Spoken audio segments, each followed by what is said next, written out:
আসসালামু আলাইকুম প্রিয় শিক্ষার্থীরা, তোমরা সবাই কেমন আছো? আশা করি তোমরা সবাই অনেক ভালো আছো। আজকের ক্লাসে আমরা ষষ্ঠ শ্রেণীর গণিত বইয়ের অনুশীলনী 1.2 সমাধান করব। তো অধ্যায় যে এক আছে স্বাভাবিক সংখ্যা ও ভগ্নাংশ, আমরা কিন্তু সেটার ভিতরে আছি। তো এর আগের লেকচার পর্যন্ত কিন্তু আমরা অনুশীলনী 1.1-এর সকল সমস্যার সমাধান করেছি। তো আজকে আমরা অনুশীলনী 1.2 শুরু করতেছি। তো অনুশীলনী 1.2 সমাধান করতে হলে আমাদের কিছু বেসিক বিষয়গুলো জানতে হবে। তার মধ্যে দেখো, মৌলিক সংখ্যা ও যৌগিক সংখ্যা সম্পর্কে জানতে হবে, সহমৌলিক সংখ্যাটা কি সেটা সম্পর্কে জানতে হবে, এবং বিভাজ্যতা সম্পর্কে কিন্তু আমাদের জানতে হবে। তো প্রথমে আমরা মৌলিক সংখ্যা সম্পর্কে জানব। তো মৌলিক সংখ্যাটা আসলে কি?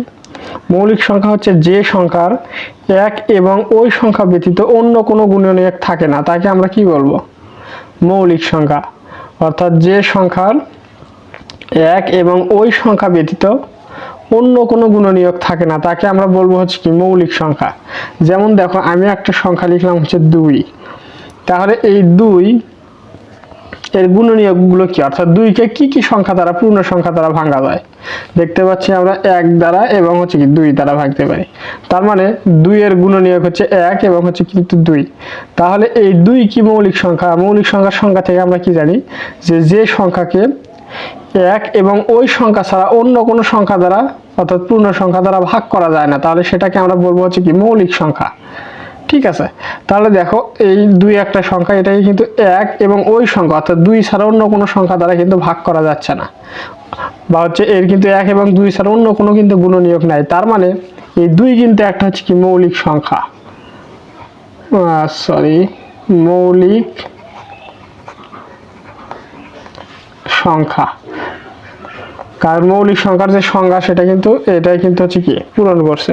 অর্থাৎ যে সংখ্যার কি 1 এবং কি ওই সংখ্যা ছাড়া অন্য কোনো গুণনীয়ক থাকে না, তাকে আমরা বলবো কি মৌলিক সংখ্যা। তাহলে দেখো 3 যদি আমরা নেই, তাহলে 3কে কি দ্বারা ভাঙা যায়? অর্থাৎ 3 এর গুণনীয়কগুলো কি আমরা জানি কি 1 এবং কি 3, আর কোনো পূর্ণ সংখ্যা দ্বারা কিন্তু এই 3কে ভাঙা যাচ্ছে না, বা 3 এর কিন্তু গুণনীয়ক নাই। তার মানে এই যে 3 যে আছে, এই 3 এর কি গুণনীয়ক 1 এবং ওই সংখ্যা, তাহলে আর কোনো কিন্তু গুণনীয়ক নাই। তার মানে এই 3ও কিন্তু হবে কিন্তু একটা কি মৌলিক সংখ্যা। এই 3ও কিন্তু একটা হবে কি মৌলিক সংখ্যা। কারণ মৌলিক সংখ্যার সংজ্ঞা থেকে আমরা কি লিখলাম জানলাম। তোমরা কিন্তু চাইলে খাতায় সংজ্ঞাটা লিখে রাখতে পারো, যে সংখ্যার 1 এবং ওই সংখ্যা ছাড়া অন্য কোনো গুণনীয়ক নাই, তাকে আমরা বলবো মৌলিক সংখ্যা। দেখো এই সংখ্যার কি 1 এবং ওই সংখ্যা, অর্থাৎ 3 ছাড়া অন্য কোনো কিন্তু গুণনীয়ক নাই। তার মানে এই 3 কি একটা মৌলিক সংখ্যা।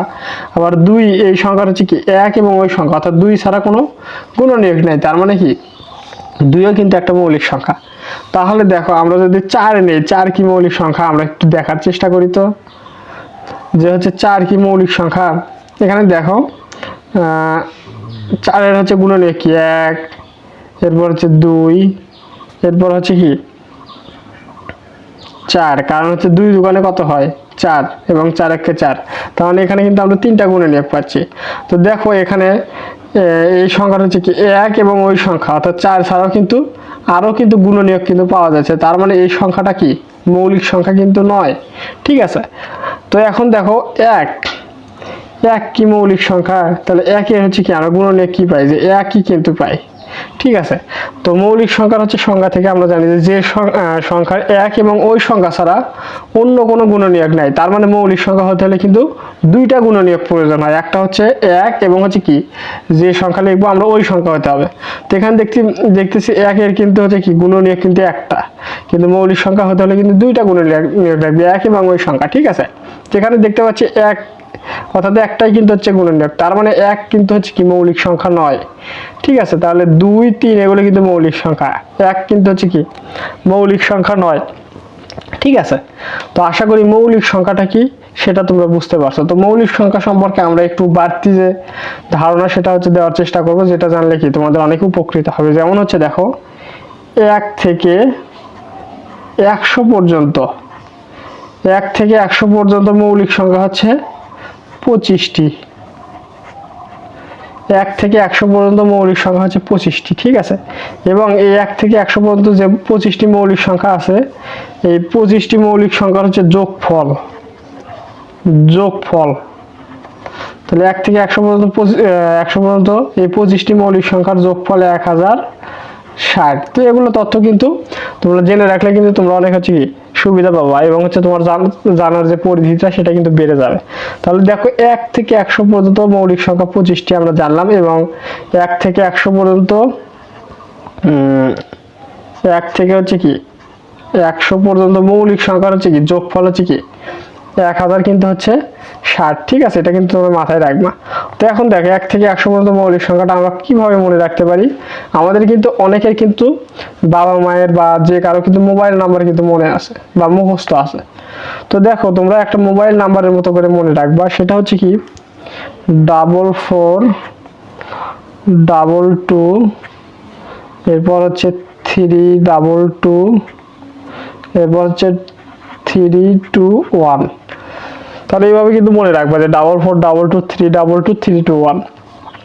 মনে করো এটা একটা হচ্ছে কি মোবাইল নাম্বার। ঠিক আছে, তো এই মোবাইল নাম্বারের মতো করে মনে রাখবা। তো এটা মনে রাখলে কি হবে দেখো, এখানে 1 থেকে 10 পর্যন্ত মৌলিক সংখ্যা হচ্ছে কয়টি? 4টি। এটা এই 4 দ্বারা বোঝাচ্ছে 1 থেকে 10 পর্যন্ত। এটা হচ্ছে 1 থেকে 100 পর্যন্ত মৌলিক সংখ্যা হচ্ছে কি মনে রাখার হচ্ছে টেকনিক, যে 1 থেকে 10 পর্যন্ত মৌলিক সংখ্যা আছে 4টি। আবার দেখো 11 থেকে 20 পর্যন্ত মৌলিক সংখ্যা হচ্ছে 4টি। দ্বিতীয় 4 দ্বারা কিন্তু এটা বোঝাচ্ছে। ঠিক আছে, আবার হচ্ছে দেখো 21 থেকে 30 পর্যন্ত মৌলিক সংখ্যা হচ্ছে 2টি। এই 2 দ্বারা কিন্তু এটা বোঝাচ্ছে। আবার হচ্ছে এই যে 1 দ্বারা বোঝাচ্ছে হচ্ছে 91 থেকে 100 পর্যন্ত মৌলিক সংখ্যা কিন্তু হচ্ছে কি 1টি। ঠিক আছে, এরপর এই 2 দ্বারা বোঝাচ্ছে কি যে হচ্ছে 31 থেকে 40 পর্যন্ত মৌলিক সংখ্যা হচ্ছে 2টি। তাহলে এই যে এই মোবাইল নাম্বারের মতো কোডটা যদি তোমরা মনে রাখো, তাহলে কিন্তু অনেক সময় প্রশ্ন এসে থাকে যে হচ্ছে 11 থেকে 30 পর্যন্ত মৌলিক সংখ্যা কয়টি। তাহলে কিন্তু তোমরা সহজেই বুঝে যাবো যে 11 থেকে 30 পর্যন্ত মৌলিক সংখ্যা 4 আর 2 6টি। আবার হচ্ছে যদি বলে হচ্ছে যে 1 থেকে 10 পর্যন্ত মৌলিক সংখ্যা কয়টি, 1 থেকে 10 পর্যন্ত মৌলিক সংখ্যা কিন্তু হচ্ছে কি 4টি। সেই 4টি কি আমরা যদি লিখি যে 2, এরপর 3, 5 এবং 7, অর্থাৎ এই 4টি কিন্তু 1 থেকে 10 পর্যন্ত হচ্ছে কি মৌলিক সংখ্যা। ঠিক আছে, তো মৌলিক সংখ্যার সংজ্ঞা আমরা জানলাম। কিভাবে মৌলিক সংখ্যা বের করতে হয়, একটা সংখ্যা মৌলিক সংখ্যা কিনা সেটা কিন্তু আমরা গুণনীয়কের সাহায্যে বের করতে পারলাম।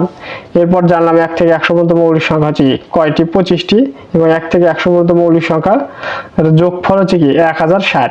এবং একটা মোবাইল কোডের মতো নাম্বার মনে রাখবো, যেটা দ্বারা 1 থেকে 100 পর্যন্ত মৌলিক সংখ্যা, অর্থাৎ কত 1 থেকে 10-এর ভিতরে মৌলিক সংখ্যা কয়টি, 11 থেকে 20-এর মধ্যে কয়টি, মোট কিন্তু 25টি।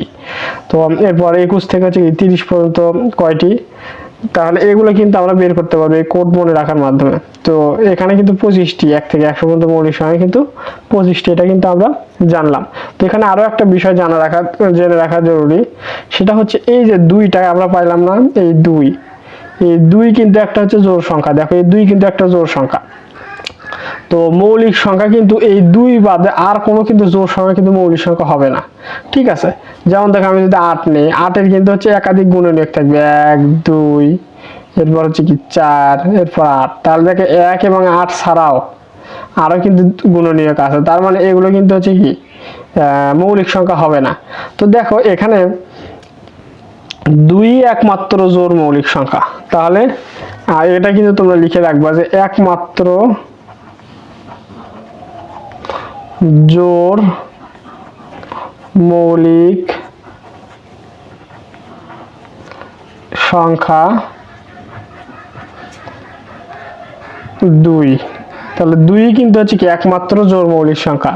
তো আমাদের যদি যে কেউ বলে যে 18 কি মৌলিক সংখ্যা, আমরা ডিরেক্ট বলে দিব না, কারণ 18 হচ্ছে জোড় সংখ্যা। কারণ আমরা কিন্তু এই সূত্রটা শিখলাম যে 2 কিন্তু একমাত্র জোড় মৌলিক সংখ্যা, আর কোনো জোড় সংখ্যা কিন্তু মৌলিক সংখ্যা হবে না। যদি বলে হচ্ছে 30 কি মৌলিক সংখ্যা, হবে না, কারণ হচ্ছে 30 কিন্তু জোড়। এরপর যদি বলে 40, আমরা কিন্তু এক বাক্যেই বলে দিব 40 হচ্ছে কি মৌলিক সংখ্যা, হবে না, কারণ 40 কিন্তু আমরা জানি জোড় সংখ্যা। তো 2 জোড় সংখ্যা বাদে কিন্তু আর কোনো হচ্ছে কি মৌলিক সংখ্যা নাই জোড় সংখ্যার মধ্যে। ঠিক আছে, যদি বলে হচ্ছে কি 60 কিংবা হচ্ছে কি 110ও যদি বলে তোমাকে যে জোড় মৌলিক সংখ্যা কিনা, তুমি এক বাক্যে বলে দিবা না, কারণ হচ্ছে 110 হচ্ছে জোড় সংখ্যা। তো এই 2 একমাত্র জোড় সংখ্যা, এছাড়া কিন্তু আর কোনো জোড় সংখ্যা মৌলিক সংখ্যা হতে পারে না বা হবে না। ঠিক আছে, আশা করি বিষয়গুলো বুঝতে পারছো। এখন আমরা শিখবো হচ্ছে যৌগিক সংখ্যা। তো যৌগিক সংখ্যাটা কি? যৌগিক সংখ্যা হচ্ছে একই রকম হচ্ছে কি মৌলিক সংখ্যার মতোই একটু আলাদা। সেটা হচ্ছে কি, যে সংখ্যার এক এবং ওই সংখ্যা ব্যতীত অন্য কোনো গুণনীয়ক আছে, অর্থাৎ যে সংখ্যার এক এবং ওই সংখ্যা ব্যতীত আরো হচ্ছে কি গুণনীয়ক আছে, সেটাকে আমরা বলবো হচ্ছে কি যৌগিক সংখ্যা। যেমন হচ্ছে দেখো, আমি যে এখানে লিখছি হচ্ছে কি 4, তাহলে দেখো এই 4টা যদি আমি আবার লিখি এখানে 4, তাহলে 4-এর গুণনীয়কগুলো কি কি? 1, 2 এবং হচ্ছে কত? 4। ঠিক আছে, তাহলে 4-এর গুণনীয়কগুলো কি? 1, 2 এবং হচ্ছে কি 4। তাহলে দেখো এখানে যে সংখ্যার এক এবং হচ্ছে কি ওই সংখ্যা ছাড়াও আরো হচ্ছে গুণনীয়ক আছে, তার মানে সেটাকে আমরা বলবো যৌগিক সংখ্যা। তার মানে এখানে 4 কিন্তু একটা হচ্ছে কি যৌগিক সংখ্যা। 4 কিন্তু একটা যৌগিক সংখ্যা। তাহলে দেখো এখানে কিন্তু 4 কিন্তু আমরা পাইলাম হচ্ছে কি একটা হচ্ছে যৌগিক সংখ্যা। এরপর যদি আমরা লিখি হচ্ছে কি যে হচ্ছে 6 লিখলাম, তাহলে 6 দেখো এখানে এর গুণনীয়কগুলো কি কি? 1, এরপর 2, এরপর হচ্ছে 3, 3 দোকানে 6, এরপর হচ্ছে কি 6, 6 কি 6। তার মানে দেখো 6 এর হচ্ছে গুণনীয়ক কি কি? 1, 2, 3 এবং 6। তার মানে আমরা কিন্তু যৌগিক সংখ্যার সংজ্ঞা বললাম হচ্ছে যে সংখ্যার এক, এই যে 1 এবং ওই সংখ্যা ছাড়াও, অর্থাৎ এই দেখো এই 6 এর ক্ষেত্রে যদি দেখি 1 এবং 6 ছাড়াও আরো কিন্তু গুণনীয়ক আছে, অর্থাৎ যে সংখ্যার 1 এবং ওই সংখ্যা ছাড়াও আরো হচ্ছে গুণনীয়ক আছে, তাহলে সেই সংখ্যাকে বলবো আমরা যৌগিক সংখ্যা। তার মানে এখানে 6 কিন্তু একটা হচ্ছে কি যৌগিক সংখ্যা। ঠিক আছে, তাহলে দেখো যৌগিক সংখ্যার সংজ্ঞাটা আমরা কি জানলাম? যে সংখ্যার 1 এবং ওই সংখ্যা ছাড়াও আরো গুণনীয়ক আছে তাকে আমরা বলবো কি যৌগিক সংখ্যা। আমরা যদি 8-এর ক্ষেত্রে দেখি, তাহলে 8কে ভাঙলে আমরা কি পাই? 1, অর্থাৎ 8-এর গুণনীয়কগুলো 2, এরপর হচ্ছে কি 4, এরপর হচ্ছে কি 8। তাহলে যে সংখ্যার 1 এবং ওই সংখ্যা ছাড়াও আরো গুণনীয়ক আছে সেটাকে আমরা বলবো হচ্ছে কি যৌগিক সংখ্যা। তার মানে দেখো এই 8-এর কিন্তু 1 এবং ওই সংখ্যা, অর্থাৎ 8 ছাড়াও কিন্তু আরো গুণনীয়ক কিন্তু আছে, তার মানে এই 8 কিন্তু হবে হচ্ছে কি একটা যৌগিক সংখ্যা। ঠিক আছে, তো আশা করি যৌগিক সংখ্যা হচ্ছে কি বুঝতে পারছো। তো এখন দেখো 1 যদি এখানে লিখি, 1-এর কিন্তু আমরা গুণনীয়ক দেখছি এর আগে হচ্ছে কি একই। তো এখন দেখো 1 হচ্ছে কি 1-এর গুণনীয়ক কিন্তু 1, তার মানে আমরা কিন্তু যৌগিক সংখ্যার সংজ্ঞায় দেখলাম যে সংখ্যার 1 এবং হচ্ছে কি ওই সংখ্যা ছাড়াও আরো গুণনীয়ক আছে সেটাকে আমরা বলবো যৌগিক সংখ্যা। তো এখানে 1 ছাড়া কিন্তু আর কোনো গুণনীয়ক নাই। ঠিক আছে, তার মানে এটা কিন্তু যৌগিক সংখ্যা হবে না। তাহলে 1 কিন্তু মৌলিক সংখ্যাও না, আবার কিন্তু যৌগিক সংখ্যাও না। ঠিক আছে, এটা ভালোভাবে মাথায় সেট করে নেবে, 1 কিন্তু মৌলিক সংখ্যাও না, আবার কিন্তু যৌগিক সংখ্যাও না। ঠিক আছে, তো এখন আমরা জানবো হচ্ছে কি সহমৌলিক। সহমৌলিক, তাহলে সহমৌলিক সংখ্যাটা কি? সহমৌলিক সংখ্যা হলো 2 বা ততোধিক সংখ্যার সাধারণ গুণনীয়ক শুধুমাত্র 1 হলে, তাহলে সেটাকে আমরা সেই সংখ্যাগুলোকে আমরা বলবো হচ্ছে কি পরস্পর হচ্ছে সহমৌলিক। তাহলে 2 বা ততোধিক অর্থাৎ হচ্ছে কি সর্বনিম্ন 2টা সংখ্যা হতে হবে, তার বেশিও থাকতে পারে। তো 2 বা ততোধিক সংখ্যার সাধারণ গুণনীয়ক শুধুমাত্র যদি 1 হয়, তাহলে সেটাকে আমরা বলবো হচ্ছে কি পরস্পর হচ্ছে সহমৌলিক। যেমন দেখো আমি যদি একটা সংখ্যা লিখি যে হচ্ছে কি 7 লিখলাম, এরপর হচ্ছে কি 9 লিখলাম, তাহলে এই দুইটা সংখ্যা কি পরস্পর সহমৌলিক, এটা আমরা বের করব। তো দেখো এখানে 7-এর যদি আমরা গুণনীয়ক বের করি যে 1 এবং হচ্ছে কি 7, এরপর 9-এর যদি আমরা গুণনীয়ক বের করি যে হচ্ছে 1, এরপর হচ্ছে 3, এরপর হচ্ছে কিন্তু হচ্ছে কি 9। ঠিক আছে, তাহলে দেখো এই দুইটা সংখ্যা আমরা গুণনীয়ক বের করলাম। তো আমরা গুণনীয়ক সহমৌলিকের সংখ্যা আমরা কি জানি যে 2 বা ততোধিক, এখানে কিন্তু দুইটা সংখ্যা নিয়েছি। তো 2 বা ততোধিক সংখ্যার সাধারণ গুণনীয়ক যদি শুধুমাত্র 1 হয়, তাহলে সেটাকে আমরা বলবো হচ্ছে কি পরস্পর সহমৌলিক। তাহলে এখানে দেখো এই 7-এর গুণনীয়ক পাইছি 1 এবং 7, 9-এর গুণনীয়ক পাইছি 1, 3 এবং 9। তাহলে এখানে দেখো সাধারণ গুণনীয়ক মানে কি, যেটা হচ্ছে দুইটার মধ্যেই আছে, যেটাকে আমরা কমন বলে থাকি, তাহলে কমন নাম্বার। এখানে দেখো সাধারণ গুণনীয়ক কিন্তু শুধুমাত্র 1 আছে, এটা কিন্তু দুটার মধ্যেই আছে।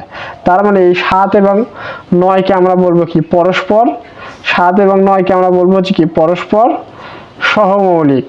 পরস্পর কি সহমৌলিক।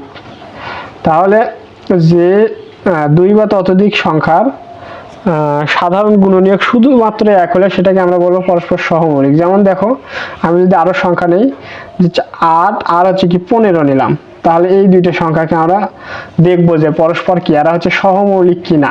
তাহলে দেখো, প্রথমে 8 এর আমরা গুণনীয়ক বের করে নিব। 8 এর হচ্ছে কি গুণনীয়কটা আমরা হচ্ছে বের করে নিব। 8 এর গুণনীয়ক গুলো কি 1 2 4 এবং হচ্ছে কত 8। এরপর দেখো 15 এর গুণনীয়ক গুলো কি 1, এরপর 3 পাশে কত জানি আমরা 15, আর কিছু যায় না, তার মানে এখানে 15। এখানে দেখো আমরা কিন্তু 8 এর গুণনীয়ক গুলো পাইলাম 1 2 4 এবং 8। এরপর দেখো 15 এর গুণনীয়ক পাইলাম 1, এরপর 3 5 এবং 15। তাহলে দেখো সহমৌলিকের সংখ্যা আমরা কি জানি যে 2 বা ততোধিক সংখ্যার, এখানে দুইটা সংখ্যা নিয়েছি, 2 বা ততোধিক সংখ্যার সাধারণ গুণনীয়ক শুধুমাত্র যদি এক হয় সেটাকে আমরা বলবো পরস্পর সহমৌলিক। তাহলে দেখো এই দুইটা সংখ্যারই গুণনীয়ক অর্থাৎ সাধারণ গুণনীয়ক যেটা দুইটার মধ্যে হচ্ছে আছে, তাহলে দুইটার মধ্যে হচ্ছে কি আছে, তাহলে দেখো এই দুইটার মধ্যে যেহেতু আছে সাধারণ গুণনীয়ক শুধুমাত্র এক, তাহলে এটাকে কিন্তু আমরা বলতে পারবো হচ্ছে সহমৌলিক। অর্থাৎ 8 এবং 15কে বলতে পারবো পরস্পর হচ্ছে কি সহমৌলিক। ঠিক আছে, কারণ হচ্ছে এখানে সাধারণ গুণনীয়ক শুধুমাত্র কিন্তু এক আছে, অর্থাৎ দুইটার মধ্যে কিন্তু এক আছে, আর কোনো কিন্তু মিল নাই। তাহলে এটাকে আমরা বলবো পরস্পর সহমৌলিক। তো পরস্পর সহমৌলিক হবে না কোন সংখ্যা, সেটা যদি তোমাদেরকে একটু দেখানোর চেষ্টা করি তাহলে বিষয়টা কিন্তু আরো ক্লিয়ার হয়ে যাবে। যেমন দেখো, আমি 6 এবং হচ্ছে 8 নিলাম, তাহলে এটা তোমাকে বের করতে বললাম যে এই দুইটা হচ্ছে কি পরস্পর সহমৌলিক কিনা বের করো। তাহলে প্রথমে 6 এর আমরা কি করব গুণনীয়ক বের করব। তাহলে 1, এরপর 2, এরপর 3, এরপর হচ্ছে কি 6 আমরা বের করলাম এর গুণনীয়কগুলো। এবং 8 এর যদি আমরা গুণনীয়কগুলো বের করি 1 2 4 এবং হচ্ছে কত 8। তাহলে দেখো আমরা সহমৌলিকের সংখ্যা কি জানলাম, 2 বা ততোধিক সংখ্যার সাধারণ গুণনীয়ক শুধুমাত্র যদি এক হয়, শুধুমাত্র যদি এক হয় তাহলে সেটাকে আমরা বলবো হচ্ছে কি পরস্পর সহমৌলিক। তো এখানে দেখো 6 এবং 8 এর গুণনীয়ক বের করছি, এখানে সাধারণ গুণনীয়ক এখানে কিন্তু এক পাচ্ছি। তো এখানে যদি শুধু এক পাইতাম তাহলে কিন্তু এই দুইটা সহমৌলিক হইতো, কিন্তু এখানে দেখো এখানে কিন্তু 2ও কিন্তু হচ্ছে কি পাচ্ছি আমরা সাধারণ গুণনীয়ক 2, তাহলে এক ছাড়াও কিন্তু এখানে সাধারণ গুণনীয়ক পাচ্ছি 2। তার মানে এই 6 এবং হচ্ছে কি 8 এই দুইটা কিন্তু পরস্পর যে সহমৌলিক কিন্তু হবে না, এই দুইটা কিন্তু পরস্পর সহমৌলিক হবে না। ঠিক আছে, তাহলে কি জানলাম আমরা, সহমৌলিকটা কি যে সকল সংখ্যা 2 বা ততোধিক সংখ্যার সাধারণ গুণনীয়ক শুধুমাত্র যদি এক হয় সেটাকে আমরা বলবো হচ্ছে কি পরস্পর সহমৌলিক। তো আমি কিন্তু ডিটেলস বোঝানোর চেষ্টা করতেছি যাতে হচ্ছে তোমরা খুব ভালোভাবে হচ্ছে বুঝতে পারো, কারণ বেসিক যদি তোমরা না বুঝতে পারো তাহলে কিন্তু পরবর্তীতে অঙ্কতে গিয়ে তোমরা কিন্তু খুব ভালোভাবে বুঝতে পারবে না। ঠিক আছে, তো আশা করি মৌলিক সংখ্যা, যৌগিক সংখ্যা এবং হচ্ছে কি সহমৌলিক সংখ্যা তোমাদের ধারণাটা ক্লিয়ার হয়ে গেছে। এখন আমরা বিভাজ্যতা সম্পর্কে জানার চেষ্টা করব। তাহলে দেখো আমরা বিভাজ্যতা সম্পর্কে জানবো। তো বিভাজ্যতা আসলে কি, বিভাজ্যতা হচ্ছে ভাগ করা। তো কোন সংখ্যাকে 2 দ্বারা ভাগ, প্রথমে আমরা জানবো হচ্ছে কি 2 দ্বারা ভাগ। তো কোন সংখ্যাকে 2 দ্বারা ভাগ করা যাবে কিনা এটা আমরা খুব শর্টকাটে কিন্তু বের করতে পারবো। আবার কোন সংখ্যাকে 3 দ্বারা, 4 দ্বারা, 5 দ্বারা, 6 দ্বারা, 9 দ্বারা ভাগ করা যাবে কিনা এগুলো কিন্তু আমরা খুব সহজে এবং খুব শর্টকাটে জানতে পারবো। ঠিক আছে, তো এগুলো জানলে আমাদের কি উপকার হবে, বড় বড় সংখ্যাকে কোন সংখ্যা দ্বারা ভাগ করা যাচ্ছে কিনা এটা কিন্তু আমরা খুব অল্প সময়ের মধ্যে বের করতে পারবো এবং আমাদের ক্যালকুলেশন করতে কিন্তু অনেক সুবিধা হবে। ঠিক আছে, তো বিভাজ্যতা মানে কি ভাগ করা। তো একটা সংখ্যাকে 2 দ্বারা ভাগ করা যাবে কিনা এটা আমরা কিভাবে বুঝবো, 2 দ্বারা ভাগ করা যাবে কিনা একটা সংখ্যাকে এটা আমরা কিভাবে বুঝবো। তো এর কিন্তু শর্টকাট সূত্র আছে। কোন সংখ্যার যদি একক স্থানীয় অঙ্কে, যেমন হচ্ছে আমি যদি লিখি যে হচ্ছে কি 2 3 4, তাহলে এটা লিখলাম। তো এটা কিন্তু হচ্ছে কি একক, এটা কিন্তু হচ্ছে কি একক, এটা হচ্ছে কি দশক। ঠিক আছে, আমি সংক্ষেপে লিখলাম দশক। এরপর এটা হচ্ছে কিন্তু শতক, এরপর হচ্ছে হাজার। তোমরা কিন্তু জানো একক, দশক, শতক, হাজার, অযুত, লক্ষ, নিযুত, কোটি এগুলো কিন্তু পড়ে এসেছি। তো এই প্রথম যে ডান পাশে সংখ্যার অঙ্কটা থাকে এটা কিন্তু হচ্ছে একক স্থানের অঙ্ক। তো কোন সংখ্যার একক স্থানে যদি হচ্ছে কি 0 অথবা জোড় সংখ্যা, জোড় অঙ্ক থাকে, যত জোড় সংখ্যা থাকে তাহলে সেই সংখ্যাটা হবে হচ্ছে কি 2 দ্বারা বিভাজ্য, 2 দ্বারা বিভাজ্য। তাহলে আমরা কি জানলাম, কোন সংখ্যা 2 দ্বারা বিভাজ্য কিনা এটা আমরা বুঝতে গেলে কিভাবে বুঝবো? একক স্থানে অঙ্কে, অর্থাৎ একক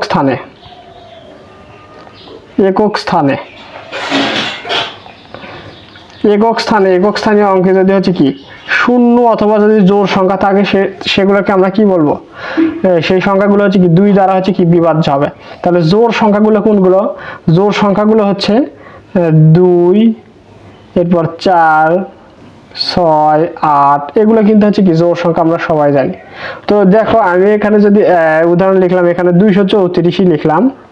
তো 234 এর একক স্থানীয় অঙ্ক হচ্ছে কি 4।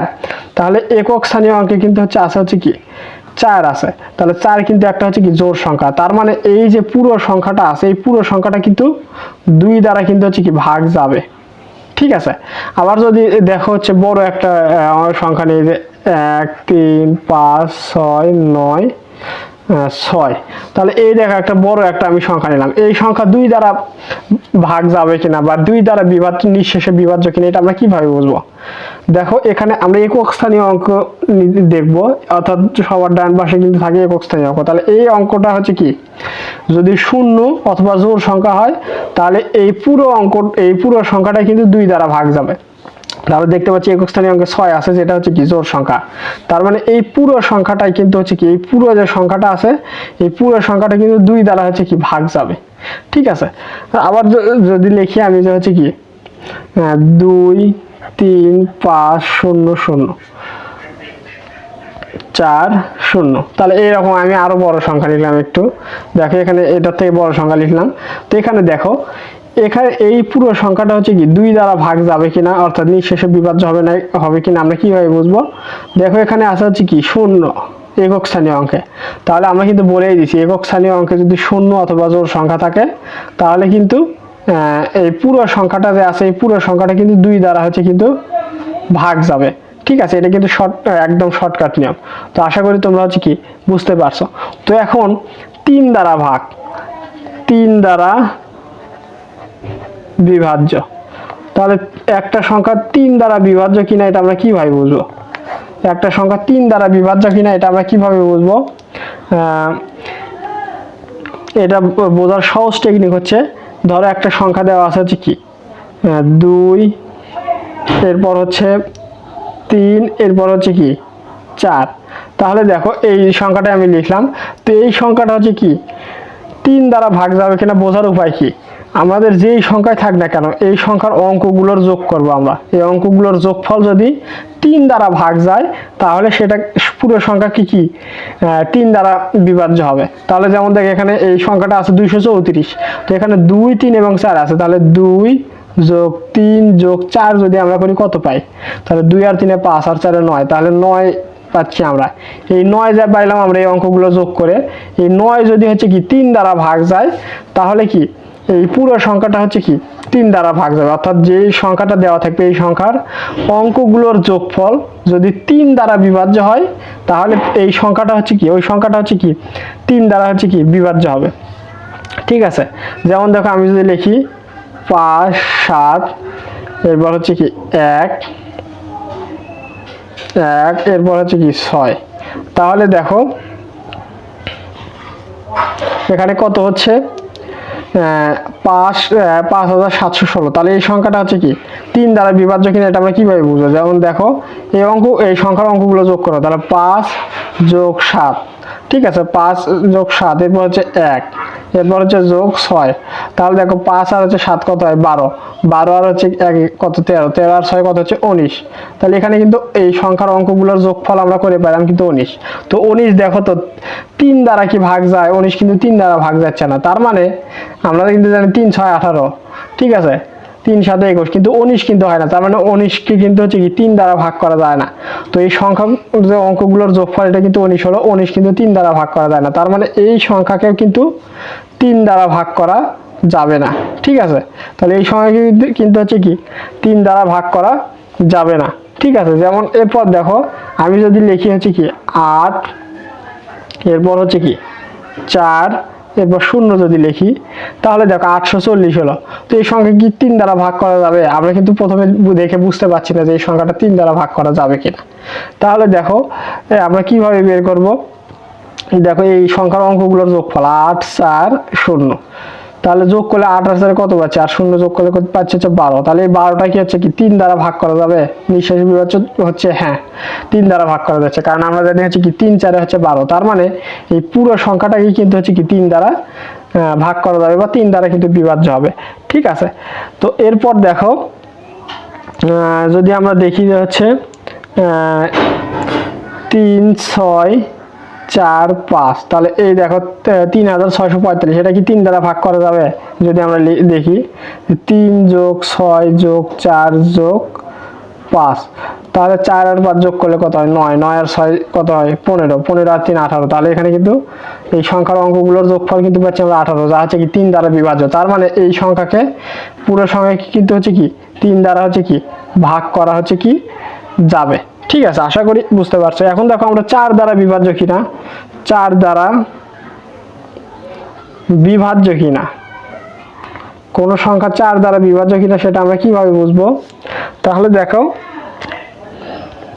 কোন একটা সংখ্যা হচ্ছে কি 4 দ্বারা বিভাজ্য কিনা সেটা আমরা কিভাবে বুঝবো? একক এবং দশক স্থানীয় অঙ্কে কোন সংখ্যার একক এবং দশক স্থানীয় অঙ্ক দ্বারা গঠিত সংখ্যা যদি 4 দ্বারা বিভাজ্য হয়, তাহলে সেই সংখ্যাটা হচ্ছে কি 4 দ্বারা বিভাজ্য হবে। যেমন আমি লিখলাম যে 23 12, তাহলে 2312 লিখলাম। তো দেখো এটার হচ্ছে একক স্থানীয় অঙ্ক হচ্ছে 2 এবং দশক স্থানীয় অঙ্ক হচ্ছে কি 1, তাহলে একক এবং দশক স্থানীয় অঙ্ক দ্বারা গঠিত সংখ্যা, তাহলে একক এবং দশক স্থানীয় অঙ্ক দ্বারা গঠিত সংখ্যা কিন্তু 12, তাহলে এই 12 যদি হচ্ছে কি 4 দ্বারা ভাগ যায়, তাহলে এই পুরো সংখ্যাটাও কিন্তু হচ্ছে কি 4 দ্বারা ভাগ যাবে। তাহলে এটাই কিন্তু বলছে, তাহলে এই একটা নিয়ম। ঠিক আছে, আরো একটা নিয়ম আছে, যদি হচ্ছে কোনো সংখ্যার হচ্ছে কি একক এবং দশক স্থানীয় অঙ্কে যদি হচ্ছে কি শূন্য থাকে, একক এবং দশক স্থানীয় অঙ্ক যদি শূন্য থাকে, তাহলে সেই সংখ্যাটা কিন্তু 4 দ্বারা বিভাজ্য হবে। যেমন দেখো এখানে 2300 লিখছি, এখানে শূন্য একক স্থানীয় আছে, দশক স্থানীয় অঙ্কে শূন্য আছে, তাহলে একক এবং দশক স্থানীয় অঙ্কে যদি শূন্য থাকে, তাহলে এটাও কিন্তু 4 দ্বারা কিন্তু বিভাজ্য হবে নিঃশেষে। ঠিক আছে, তাহলে এখানে দুইটা দেখলাম আমরা 4 দ্বারা বিভাজ্য হওয়ার শর্ত, যে একক এবং দশক স্থানীয় অঙ্ক দ্বারা গঠিত সংখ্যা যদি 4 দ্বারা বিভাজ্য হয়, তার মানে পুরো সংখ্যাটাই 4 দ্বারা বিভাজ্য হবে, এবং একক এবং দশক স্থানীয় অঙ্ক যদি শূন্য থাকে, তবুও কিন্তু সংখ্যাটা 4 দ্বারা বিভাজ্য হবে। তো যেমন দেখো আমি লিখলাম 5 7 8 1 6, তাহলে 57816 লিখলাম, তাহলে এই সংখ্যাটা কিন্তু বড়, আপাত দৃষ্টিতে কিন্তু আমরা দেখে বুঝতে পারবো না যে এটা 4 দ্বারা বিভাজ্য হবে কিনা। তো বোঝার উপায় সহজ, কি একক এবং দশক স্থানীয় অঙ্কের দিকে লক্ষ্য করবো, তাহলে একক এবং দশক স্থানীয় অঙ্ক দ্বারা গঠিত সংখ্যা কত হচ্ছে 16, তাহলে এই 16 যদি 4 দ্বারা ভাগ যায়, এখানে কিন্তু অবশ্যই 4 দ্বারা ভাগ যাচ্ছে নিঃশেষে, তার মানে এই পুরো সংখ্যাটাই কিন্তু 4 দ্বারা ভাগ যাবে। ঠিক আছে, তো আশা করি বুঝতে পারছো। এবং যদি একক এবং দশক স্থানে হচ্ছে শূন্য থাকে, তবুও কিন্তু 4 দ্বারা ভাগ যাবে। এখন দেখো 6 দ্বারা ভাগ, আমি কিন্তু প্রত্যেকটা একদম ডিটেলস এবং হচ্ছে বেশি বেশি বলার চেষ্টা করতেছি, যাতে তোমাদের মনের মধ্যে একদম গেঁথে যায়। তাহলে 6 দ্বারা বিভাজ্য হবে কিনা কোনো সংখ্যা, এটা বোঝার উপায় কি 6 দ্বারা বিভাজ্য হবে কিনা কোনো সংখ্যা, এটা আমরা কিভাবে বুঝবো? ঠিক আছে, এটা বোঝার উপায় হচ্ছে কোনো সংখ্যা যদি আমরা এখানে পড়ে আসলাম 2 দ্বারা বিভাজ্য এবং হচ্ছে কি 3 দ্বারা কিন্তু বিভাজ্য। ঠিক আছে, 2 দ্বারা বিভাজ্য এবং হচ্ছে কিন্তু 3 দ্বারা বিভাজ্য। ঠিক আছে, তাহলে এই দুইটা যদি আমরা বুঝতে পারি, তাহলে কিন্তু 6 দ্বারা বিভাজ্য আমরা বুঝতে পারবো। তো কোনো সংখ্যা যদি 2 এবং 3 দ্বারা বিভাজ্য হয়, তাহলে 6 দ্বারাও বিভাজ্য হবে। তাহলে দেখো কোনো সংখ্যা যদি 2 এবং 3 দ্বারা বিভাজ্য হয়, তাহলে 6 দ্বারা কিন্তু বিভাজ্য হবে। তাহলে 2 এবং 3 দ্বারা বিভাজ্য কিভাবে হয় আমরা কিন্তু দেখে আসছি, যে হচ্ছে কি 2 দ্বারা বিভাজ্য আমরা কি দেখে আসছি, যে হচ্ছে একক স্থানীয় অঙ্কে যদি শূন্য অথবা হচ্ছে কি জোড় সংখ্যা থাকে, তাহলে সেই সংখ্যাটা হচ্ছে কি 2 দ্বারা বিভাজ্য হবে। আবার 3 দ্বারা বিভাজ্য কি দেখে আসছি, যে অঙ্কগুলোর হচ্ছে যোগফল যদি হচ্ছে কি 3 দ্বারা বিভাজ্য হয়, তাহলে কি সংখ্যাটা হচ্ছে কি 3 দ্বারা বিভাজ্য হবে। তার মানে দেখো আমি ওই সংখ্যাটাই লিখলাম যে 234, তোমাদের বোঝানোর সুবিধার্থে। এই 234 6 দ্বারা বিভাজ্য হবে কিনা আমরা কিভাবে বুঝবো? এটা বোঝার জন্য আমাদের প্রথমে দেখতে হবে এই সংখ্যাটা 2 দ্বারা বিভাজ্য কিনা, এবং তারপর দেখবো 3 দ্বারা বিভাজ্য কিনা। তাহলে দুইটা দ্বারাই যদি বিভাজ্য হয় তার মানে 6 দ্বারাও কিন্তু বিভাজ্য হবে। তাহলে দেখো প্রথমে দেখবো 2 দ্বারা বিভাজ্য কিনা। তাহলে দেখতে পাচ্ছি এখানে একক স্থানীয় অঙ্কে আছে কত? 4, যেটা হচ্ছে কি জোড় সংখ্যা। তো আমরা যদি জানি একক স্থানীয় অঙ্কে 0 অথবা যদি জোড় সংখ্যা থাকে তাহলে সেই সংখ্যাটা কিন্তু হচ্ছে কি 2 দ্বারা কিন্তু হচ্ছে কি বিভাজ্য। ঠিক আছে, তার মানে এই পুরো সংখ্যাটা কিন্তু 2 দ্বারা বিভাজ্য হচ্ছে। ঠিক আছে, এখন দেখবো 3 দ্বারা বিভাজ্য কিনা। 3 দ্বারা বিভাজ্য কিভাবে বুঝবো? এই অঙ্কগুলোর যোগ করব আমরা। এই যে দেখো অঙ্কগুলোর যোগ করব, 2 যোগ 3 যোগ 4। তাহলে এখানে দেখতে পাচ্ছি এই অঙ্কগুলোর যোগফল যদি 3 দ্বারা বিভাজ্য হয় তার মানে এই পুরো সংখ্যাটাই 3 দ্বারা বিভাজ্য হবে। তাহলে দেখো 2 আর 3 যোগ করলে 5, 5 আর 4 যোগ করলে কত হয়? 9 পাচ্ছি। তাহলে এটা কিন্তু হচ্ছে কিন্তু 3 দ্বারা হচ্ছে বিভাজ্য যাচ্ছে, নিঃশেষে বিভাজ্য হচ্ছে। তার মানে এই পুরো সংখ্যাটা কিন্তু 3 দ্বারা বিভাজ্য। তাহলে এই সংখ্যাটা যে দেখলাম আমরা 2 দ্বারাও বিভাজ্য, আবার 3 দ্বারাও কিন্তু হচ্ছে কি বিভাজ্য, 3 দ্বারা কিন্তু বিভাজ্য। তার মানে এই সংখ্যাটা কিন্তু 6 দ্বারাও কিন্তু বিভাজ্য হবে। তো এমন যদি হয় যে 2 দ্বারা বিভাজ্য 3 দ্বারা বিভাজ্য না, তাহলে কিন্তু 6 দ্বারা বিভাজ্য হবে না। আবার যদি 3 দ্বারা বিভাজ্য হয় 2 দ্বারা বিভাজ্য হচ্ছে না, তাহলেও কিন্তু 6 দ্বারা বিভাজ্য হবে না। দুইটা দ্বারাই কিন্তু বিভাজ্য হতে হবে, 2 এবং 3 দ্বারা, তাহলে কিন্তু সেই সংখ্যাটা 6 দ্বারা বিভাজ্য হবে। তো আশা করি এই বিষয়টা বুঝতে পারছো। তো এখন আমরা দেখব কোন সংখ্যা হচ্ছে কি 9 দ্বারা বিভাজ্য কিনা। 9 দ্বারা বিভাজ্য। তাহলে দেখো কোন সংখ্যা 9 দ্বারা বিভাজ্য কিনা এটা আমরা কিভাবে বুঝবো? এটা কিন্তু খুবই সিম্পল, একদম 3 এর মতোই। 3 দ্বারা বিভাজ্য কিনা এটা আমরা যেভাবে বের করলাম, 9 দ্বারা বিভাজ্য কিনা একই ভাবে কিন্তু বের করব। ঠিক আছে, তাহলে 3 দ্বারা বিভাজ্য এবং 9 দ্বারা বিভাজ্য কিন্তু একই টেকনিক। সেটা কিভাবে? কোন সংখ্যার অঙ্কগুলোর যোগফল যদি 9 দ্বারা বিভাজ্য হয় তাহলে সেই সংখ্যাটা কিন্তু কি হবে? 9 দ্বারা বিভাজ্য হবে। অর্থাৎ কোন সংখ্যার অঙ্কগুলোর যোগফল যদি 9 দ্বারা বিভাজ্য হয় তাহলে সেই সংখ্যাটা কি 9 দ্বারা বিভাজ্য হবে।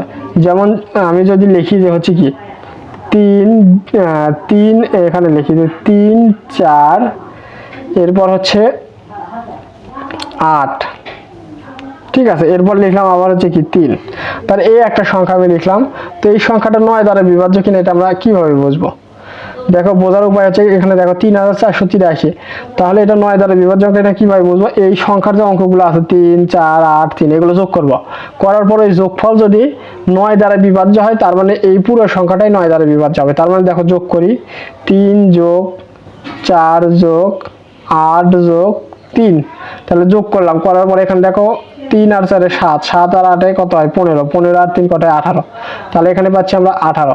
তাহলে এই যে 18 পাইলাম এই অঙ্কগুলোর যোগফল করে, এই 18 কিন্তু 9 দ্বারা বিভাজ্য যাচ্ছে কিনা এটা দেখবো। যদি 9 দ্বারা বিভাজ্য যায় তার মানে হচ্ছে কি 9 দ্বারা এই পুরো সংখ্যাটাই বিভাজ্য হবে। তাহলে দেখো আমরা কিন্তু জানি 9 কে 9, 9 দুগুণে 18, তার মানে 18 কিন্তু 9 দ্বারা হচ্ছে কি বিভাজ্য, নিঃশেষে বিভাজ্য হচ্ছে। তো আমরা বলতে পারি এই 3483 9 দ্বারা বিভাজ্য। ঠিক আছে, আবার যদি এরকম লিখি যে হচ্ছে 3 3 3, ঠিক আছে, তাহলে এরকম সংখ্যা লিখলাম 333। তো এই সংখ্যাটা 9 দ্বারা বিভাজ্য কিনা আমরা কিভাবে বুঝবো? যে হচ্ছে দেখো এই অঙ্কগুলোর যোগফল যদি 9 দ্বারা বিভাজ্য হয় তাহলে কিন্তু এই সংখ্যাটা 9 দ্বারা বিভাজ্য হবে।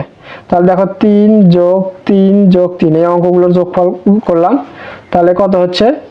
6 আর 3 9, তাহলে 9। তাহলে 9 কিন্তু 9 দ্বারা হচ্ছে বিভাজ্য হচ্ছে, কারণ 9 কে জানি আমরা 9। তার মানে এই 333 সংখ্যাটাও কিন্তু 9 দ্বারা বিভাজ্য হবে। তো আমরা হচ্ছে কি আশা করি হচ্ছে কি এই কোন সংখ্যা মানে কোন সংখ্যা হচ্ছে কি বিভাজ্য হবে কিংবা হবে না এটা কিন্তু আমরা বের করতে পারবো। তো এক নজরে যদি আমরা আবারও দেখার চেষ্টা করি, দেখো আবার একটু রিভাইজ হয়ে যাবে যে 2 দ্বারা বিভাজ্য কিনা কিভাবে বুঝবো? একক স্থানীয় অঙ্কে 0 অথবা যদি জোড় সংখ্যা থাকে তাহলে কিন্তু সেই সংখ্যা কিন্তু 2 দ্বারা বিভাজ্য হবে। আবার 3 দ্বারা বিভাজ্য কিভাবে? কোন সংখ্যার অঙ্কগুলোর যোগফল যদি 3 দ্বারা যদি বিভাজ্য হয় তাহলে সেই সংখ্যাটা কিন্তু 3 দ্বারা বিভাজ্য হবে। এবং 4 দ্বারা বিভাজ্য কিভাবে বুঝবো? কোন সংখ্যার একক এবং দশক স্থানীয় অঙ্ক দ্বারা গঠিত সংখ্যা যদি 4 দ্বারা বিভাজ্য হয় তাহলে সেই সংখ্যাটা পুরো সংখ্যাটা কিন্তু 4 দ্বারা বিভাজ্য হবে। অথবা যদি একক এবং দশক স্থানীয় স্থানে যদি 0 থাকে তাহলে সেই পুরো সংখ্যাটা কিন্তু 4 দ্বারা বিভাজ্য হবে। আবার 6 দ্বারা বিভাজ্য কিভাবে বুঝবো? কোন সংখ্যা যদি 2 এবং 3 দ্বারা বিভাজ্য হয় তার মানে বুঝবো সেই সংখ্যাটা 6 দ্বারা বিভাজ্য। আবার 9 দ্বারা বিভাজ্য কিভাবে বুঝবো? ওই যে 3-এর মতোই, যে কোনো সংখ্যা যদি কোনো সংখ্যার অঙ্ক দ্বয়ের যোগফল যদি 9 দ্বারা বিভাজ্য হয় তাহলে পুরো সংখ্যাটাই কি 9 দ্বারা বিভাজ্য।